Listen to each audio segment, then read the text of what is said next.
Happy Sunday everyone! Good morning! Magluto po tayo ng pansit for the go para sa aming breakfast. So yan, nagigisa na po ako ng chicken and chicken liver na ating isasahog sa ating pansit. Next po natin gigisa ay ang veggies.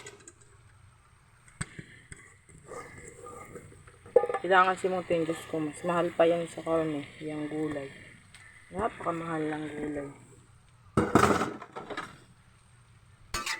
Isosotay-sotay lang din po natin yan mga mina.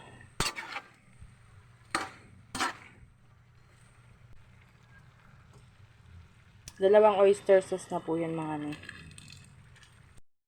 Maglalagay po tayo ng soy sauce. Talagang kukulay sa ating pansit. Ayan.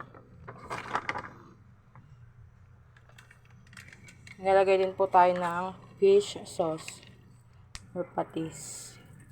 Kasi masarap yan sa pansit mga ating canton.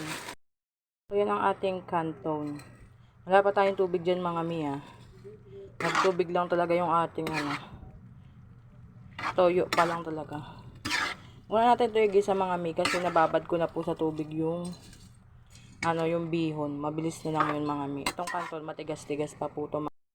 Maglagay tayo ng tubig para may masipsip po yung ating bayan yung ating bihon. Maglagay tayong chicken cube mga mi kasi wala po kaming pork eh. Okay na yan, chicken naman yung halo eh.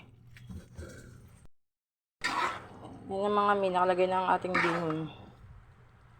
Haluin natin para di maano yung nasa ilalim. Bayan. Hindi siya dumikit ba yung nasa ilalim baga.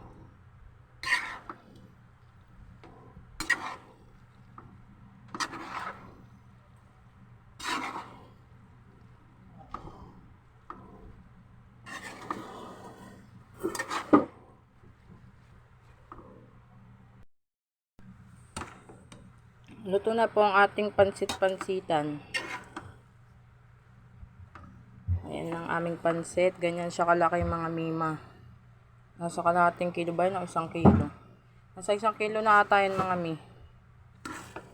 Let's go!